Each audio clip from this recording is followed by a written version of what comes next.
Hello කටිය මේ video කරන්න ආවේ බොයිස්ලට. ඉතින් මම දාරන් ආවා පරිප්පු කර එකක් කොහොමද හදාගන්නේ කියලා. මුලින්ම අපි ලුණු ගෙඩියක් සුද්ධ කරලා කපලා භාගයක් විතර කපා ගමු.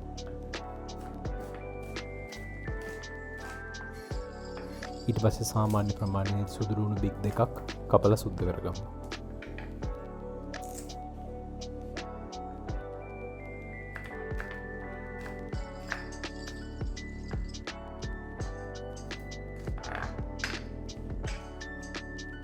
ඊට පස්සේ ඔයගොල්ලන් ළඟ තියෙනවා නම් අමු මිරිස් ඒ වගේම තක්කාලි චුට්ටක් කපා ගමු. මම අද හදන්න යන්නේ පරිප්පු කරිය දෙන්නෙක්ට ප්‍රමාණවත් වෙන විදිහට. එහෙනම් මම මේ ගන්න ප්‍රමාණයට පරිප්පු ගත්තා නම් ඇති.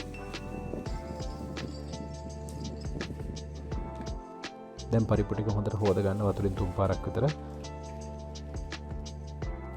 ඊට පස්සේ ඔයාලා කරිය කුවෙන භාජනේ ලිපෙන් තියාගන්න. අපි පරිප්පු ටික දැන් දාගමු භාජනයට. මම මේ වතුර ඇඩ් කරනවා වගේ පරිප්පු එක වැහෙන්න හොඳට වතුර ඇඩ් කරගන්න. ඊට පස්සේ ඔයගලන්ට අවශ්‍ය ප්‍රමාණයට ලුණු ඇඩ් කරගන්න පුළුවන්. ඊට පස්සේ මම මේකට ඇඩ් කරගන්නවා මිරිස්, කහ. ඊට පස්සේ ඔයාලා කපාගත්ත ලුණු සහ සුදු ලුණු එකතු කරන්න. මතක ඇතුව තෙල් දාන්න මේ වගේ චුට්ටක් ඉතුරු කරගන්න. ඊට පස්සේ අමු මිරිස්, තක්කාලි මේ දෙකත් එකතු කරගන්න. කරපිංච කොළ ටිකක් දාගන්න. රම්පේ තියෙනවා නම් රම්පේ කෑල්ලක් දාගන්න. ඒක අත්‍යවශ්‍ය නැහැ. දැන් ඉතින් ගෑස් එක ඔන් කරලා මද ගින්දරේ විනාඩි 20ක් විතර තියන්න තමයි තියෙන්නේ. සැරෙන් සැරේ චුට්ටක් බලන්න. විනාඩි 15ක් 20ක් වගේ යනකොට පරිප්පුවට හොඳටම තැම්බෙනවා. අපිට පරිප්පුවට දැක්කම දැනගන්න පුළුවන් ඇතුලෙන් සුදු පාට ගතියක් තියෙනවා නම් තැඹිලාමදි. හොඳට තැම්බෙනකන් තියන්න. වතුර ටිකක් හිඳෙනකන් තියන්න. ඊට පස්සේ මේ පරිප්පු ටික වෙන භාජනයකට අරන් දාන්න. ඊට පස්සේ ආයෙ භාජනේ ලිපේ තියලා ඒකට තෙල් ටිකක් එකතු කරගන්න.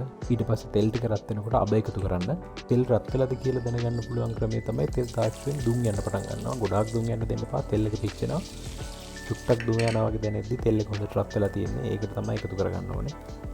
ඊට පස්සේ අපි කලින් කපාගෙන ඉතුරු වෙච්ච සුදු ලුණු මේ ටිකත් මේකට එකතු කරන්න. ඊට පස්සේ මේවා රන්වන් පාටට බැදීගෙන එනකොට ඒකට වියලි මිරිස් කරල් දෙකක් විතර කඩලා දාගන්න. මේ ටික බැදුණා කියලා දැනුණට පස්සේ පරිප්පු ටික ආයෙ එකතු කරලා හොඳට කලවම් කරන්න.